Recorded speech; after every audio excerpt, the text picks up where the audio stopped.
शरीर रूपी चुनरी की गंदगी को पूरी की पूरी साफ करने वाले हो। दिल दिमाग में अध्यात्म की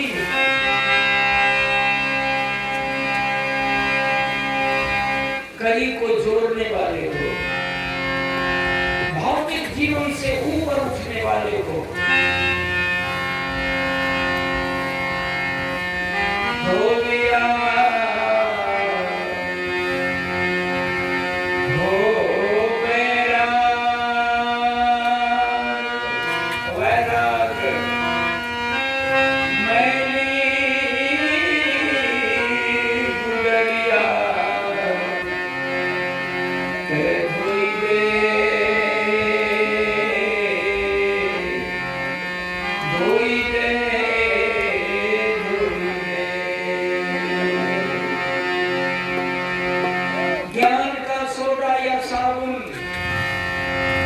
सदाचार जीवन का प्रतीक पानी, ये दोनों से इस शरीर रूपी चुनरी को धोकर और ध्यान के धूप में सुखाने वाले महासंत कहलाए।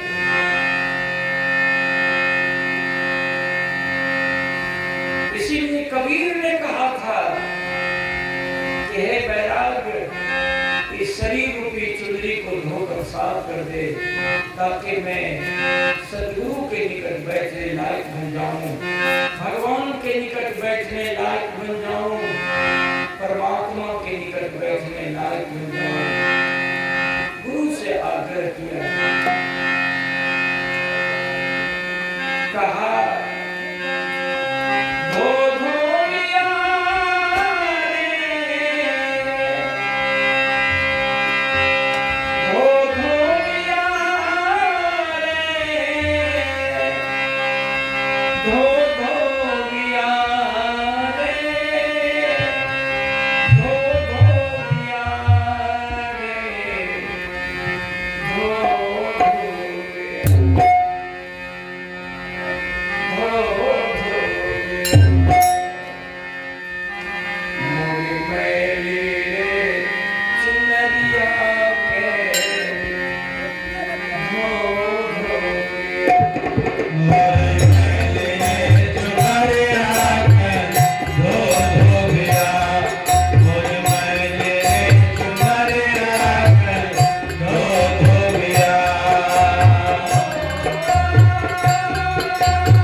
सत का किला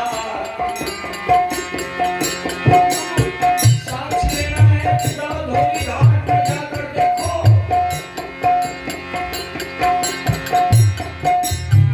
सत का किला सूरती का पात्र, किला खड़ा है जिस पर कपड़ा को पटकता है, वो किला पर पाट रखा हुआ है।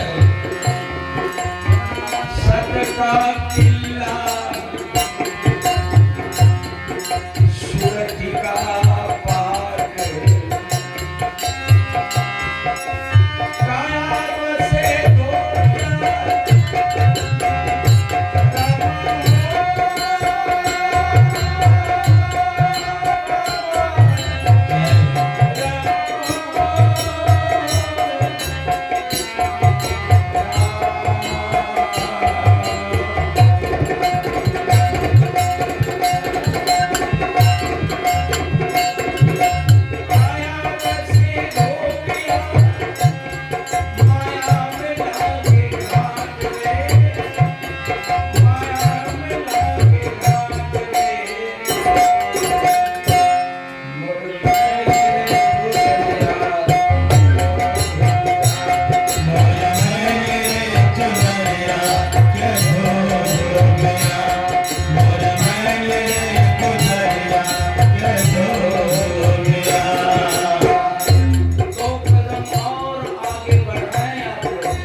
नया नया धोबिया, ये गुजरी पुराण,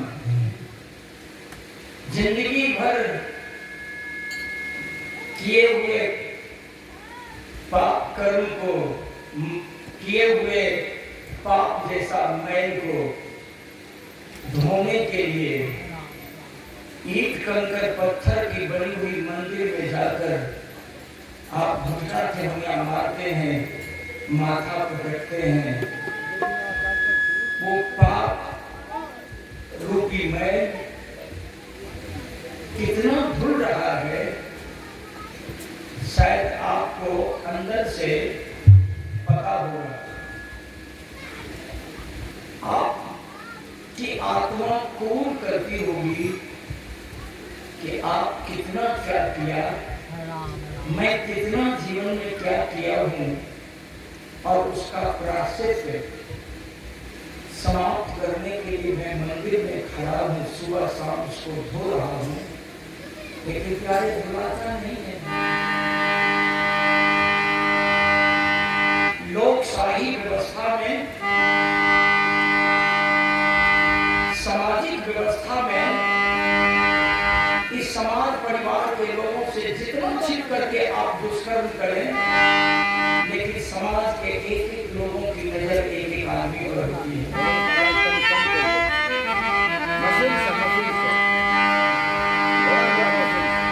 भाई लोग, प्रकृति सब कुछ जानती है। हर एक मनुष्य के अंदर में धर्म रूपी दरोगा बैठा है। डरा नहीं रहा हूं, धमका नहीं रहा हूं। हर एक मनुष्य के शरीर के अंदर में आपका धर्म रूपी दरोगा बैठ करके आपकी जिंदगी की डायरी लिख रहा है। भले आप महसूस न करें, लेकिन इस शरीर रूपी थाना के अंदर दरोगा, धर्म रूपी दरोगा बैठकर जिंदगी की डायरी लिख रहा है। लिखते लिखते जिंदगी की डायरी लिख कर अंत में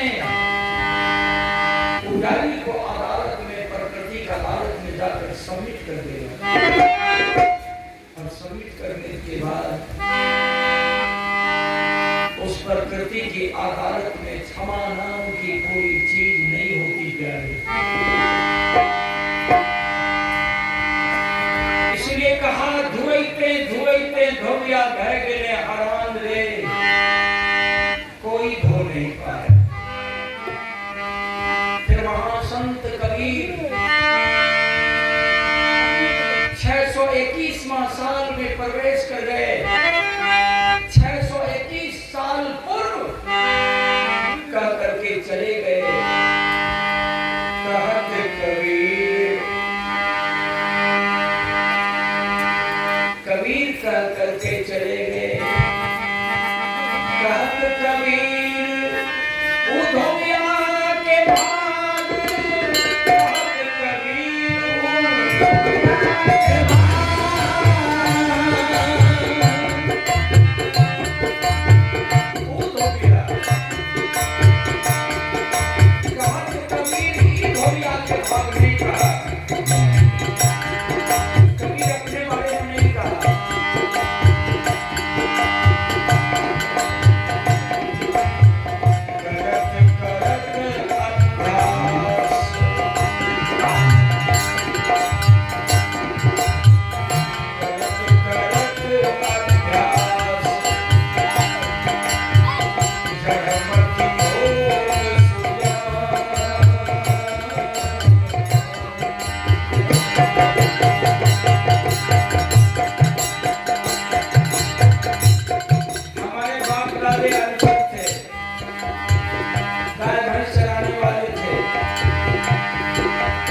कबीर उधोबिया के भाग।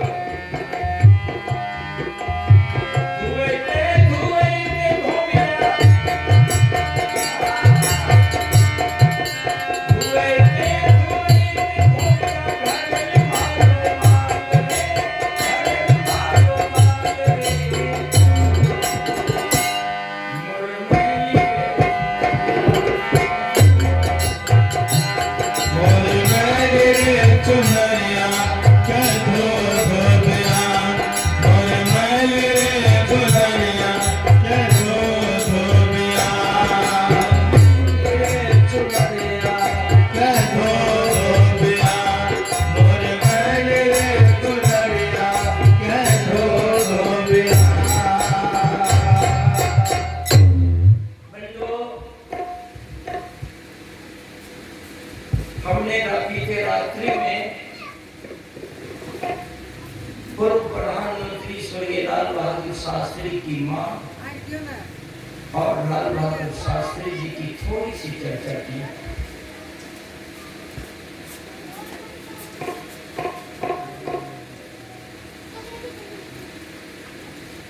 अभी कुछ देर पहले मैं अंदर में बैठा था, डॉक्टर से हमारी बात हो रही थी, थोड़ी सी चर्चा चली, संतान प्राप्त करने की बात है।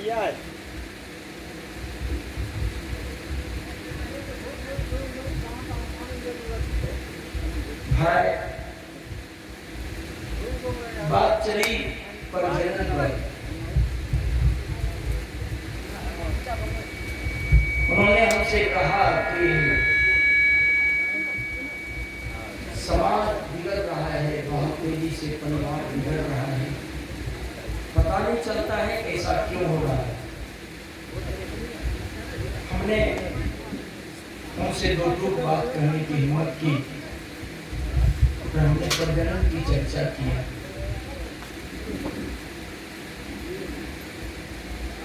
और उपमा में खेत से उठाया, बीज से उठाया, सिंचाई, बुआई, उर्वरक, औषधि, नाना का वंश, दादा का वंश, इस सभी को मिला करके क्या कर रहे हैं मुझे बताइए।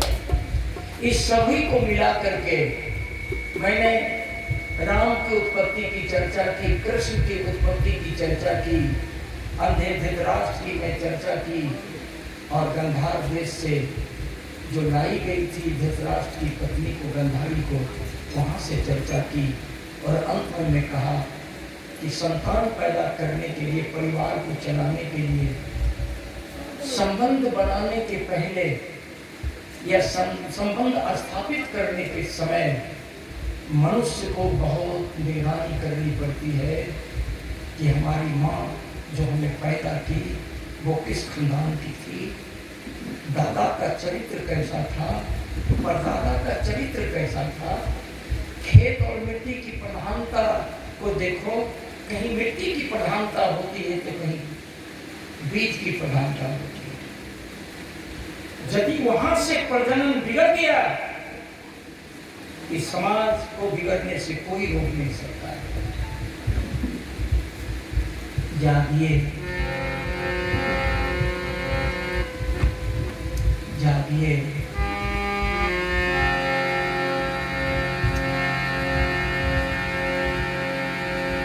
प्रजनन की उच्च कोटि की जिसने व्यवस्था की, जिसने प्रजनन को समझा बूझा, जिसने समय को पहचाना,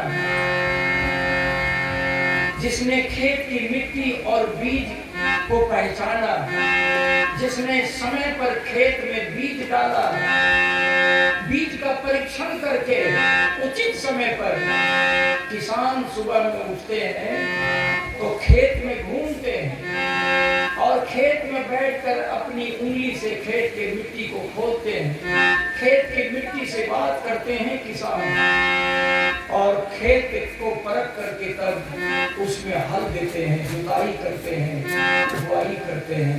बड़ी सावधानी, तो संतान पैदा करने में भी उतनी ही सावधानी करनी होती है। देखिए,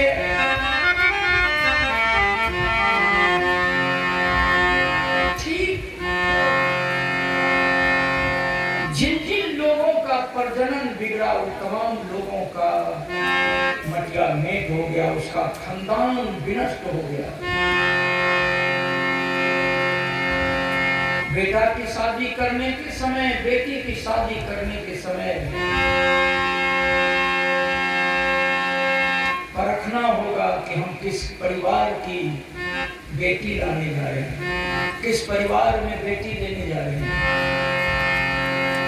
आज के दौर में लड़का वाला बेटा को बेचने के लिए दुकान खोल करके बैठा है, बैंक लूटने वाला, डाका डालने वाला। कहीं से अगर आप 50 लाख रुपया बेटा पर मांग रहे हैं, वो 60 लाख दे देगा। लेकिन आपको पता है कि बैंक लूटने वाला, लोगों की गर्दन काटने वाला, लोगों को लूट करके आपको 60 लाख रुपया तिलक में दे दिया, लेकिन वहां से आपका प्रजनन बिगड़ेगा, वहां से आपका प्रजनन बिगड़ेगा। भगवान का हिम्मत नहीं है कि आपके प्रजनन को संभाल देगा। इसलिए सावधानी बरतें। यही कारण है कि दिन प्रतिदिन समाज की व्यवस्था बिगड़ती जा रही है। आइए, हमने दो टूक बात कही है, आप लोगों ने सुन ली। एक गीत और मैं आप लोगों को